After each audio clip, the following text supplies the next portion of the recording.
All right, let's get on with the stories right now. Y1025 FN. I'm heading into the Club World Cup that is happening tomorrow. Tomorrow's first game is Al Ali against Inter Miami. It is the opening game of the 2025 FIFA World Cup, which is going to be held in USA. Now, on that game, FIFA says the ticket sales have not been impressive. Yes, give me Gianni Infantino and then the Club World Cup trophy.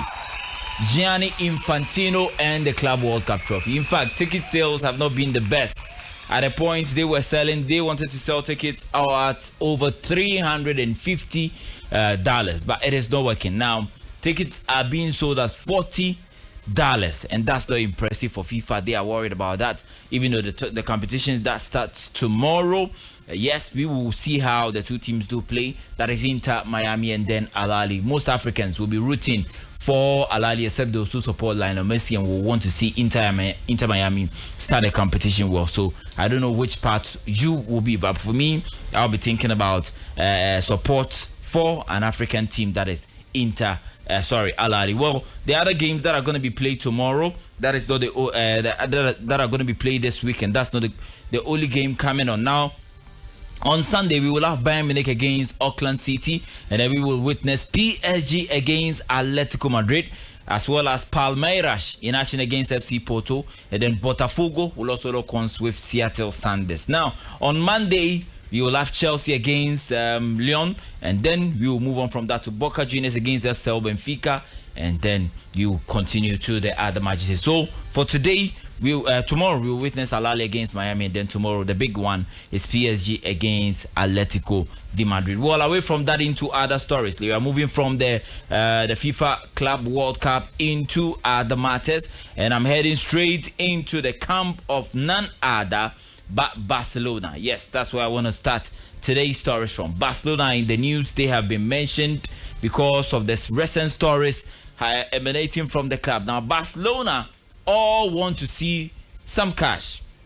Yes, they want to see some cash in their camp. Now, talk about players that might be leaving the club. Ansu Fati is a player that Monaco are interested in.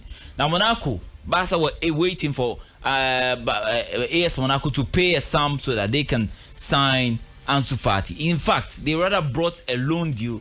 Barca were very, very infuriated. They were not happy with what was mentioned, and that is the reason why Ansu Fati is still at Barcelona. AS Monaco are still hoping that their bid will be accepted. Well, away from that, let's talk about players that might also be joining. Luis Diaz has been mentioned, as well as Marcus Rashford, who has also been mentioned as a player of keen interest to Barcelona. But well, they are not really interested in Marcus Rashford. They are looking at Luis Diaz. But the story concerning these two players is that Barcelona weigh their options. Now, we know that Marcus Rashford played on loan for Aston Villa. For him, it's none other club but only Barcelona that he wants to play for. That is the story coming from England concerning Marcus Rashford. For Luis Diaz, Barcelona says that they have not given up. They will still go in for the player. At the top of the picture on Facebook at Y1025 FM. Yes, join us on Facebook. Let's do this. We are live on Facebook at Y1025 FM. We've got Frankie de Jong in the picture. Now, the story concerning Frankie de Jong is that Barcelona are going to extend his deal. Now, the beauty of this story is that they are going to extend his deal because the family is very okay in Catalonia. Now, in fact, at this point, as I'm speaking now, Frankie de Jong's wife is pregnant, and that is also another reason why he doesn't want to leave the club. And Barcelona, as well as the wife, have all agreed that nah.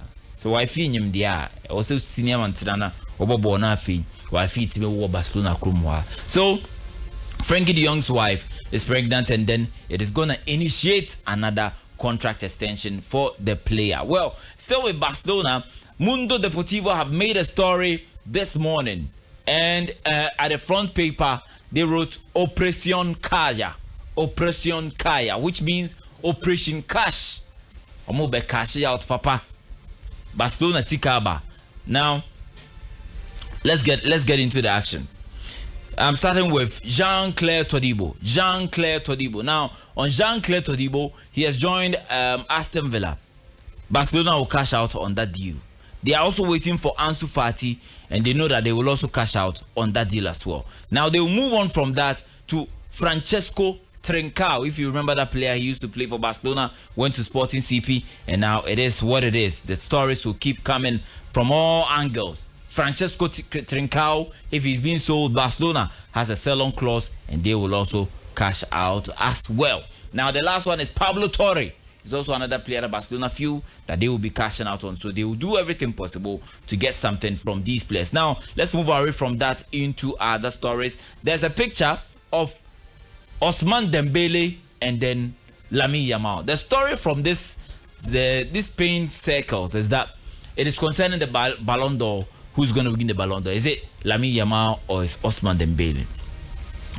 The man at the top of that picture is Alfredo Relano. He used to write for AS, that is Diario AS in Madrid, Spanish newspaper. He is the one who votes for Spain when it comes to the Ballon d'Or. Papa now that's Rohon, bra Facebook. Papa now that's Rohon. On the tour about Spain. I've told you that the Ballon d'Or, the top 100 teams, according to the FIFA rankings, vote. So the journalists, the captains, and then the coaches. So Alfredo Rolando will go and vote for Spain as Spain's Ballon d'Or voter. He says he's not thinking about the Ballon d'Or right now because he wants the Club World Cup to finish before he knows who deserves to win the Ballon d'Or. So he will wait for the Club World Cup to end. Lamine Yamal is not playing in the Club World Cup. Papa is working. They say Barcelona because how? We all thought that at this point the whole Spain Lamine Yamal. Alfredo Rolando is AS editor, former AS editor. I'll say David. He wants the Club World Cup to end before he thinks about the Ballon d'Or award, whether it should be for Dembele, for Mbappe. People are even relating it to the fact that Mbappe is playing in the Club World Cup in Tia, but the focus is on Ousmane Dembele and then Lamine Yamal. Away from that into other stories, Atletico Madrid are still hoping that they can sign players, but Cuti Romero is not a player that they can sign up because Tottenham Hotspur's new coach Thomas Frank has stated that he wants him to stay for another season. And in fact, Daniel Levy, yes, get to the picture of Franco Romero as well as Theo Hernandez and then Julian Alvarez. All these three players. Now, Cuti Romero is one of the players that I will start with. He's a player that Atletico Madrid want to sign from Tottenham Hotspur, but Tottenham are not going to let the player leave the club. Julian Alvarez says that he wants to see the kind of players that Atletico Madrid will sign this summer transfer window. He wants to see whether they will compete for La Liga and the Champions League because he wants to be at a club where they will be competing for titles, not just be second fiddle to other teams like Barca and then Real Madrid. So he wants to see the players that they will sign. Barcelona are lurking around to see whether Julian Alvarez will leave the club next season or he will stay for more seasons. Don't forget, he was signed 90 million euros by Atletico Madrid from Manchester City. Now, the deal on Theo Hernandez is shaking now. At this point, they don't feel confident about Theo Hernandez, I mean Atletico Madrid, because they wanted to pay 17 million euros. AC Milan says they should pay more than 20 million euros before the player can leave the club. Now, at Fenerbahce is where I'm heading to. Fenerbahce wants two players. The first player is Neymar dos Santos Jr. from Santos. They want to sign him. Neymar da Silva Jr. from Santos. They also want Kyle Walker, who is going to return to Manchester City after that loan deal with AC Milan. Fenerbahce's coach Jose Mourinho says he wants him to be a part of the setup. Yes, Fenerbahce's gaffer Jose Mourinho wants to have these two players at his fold. Now, there's a Ghanaian story, a Ghanaian link with this matter. A player plays for Granada. His name is Oscar Nasei Opon. This morning, it was reported that Real Madrid are moving in for the young defender. Plays as a central defender. Another Ghanaian player to play for Real Madrid aside Daniel Parry and then Michael Essien. Oscar Nasei Opon plays for Granada's Team B. Real Madrid are interested and they are going to pay 1 million euros for the player. That is also the story.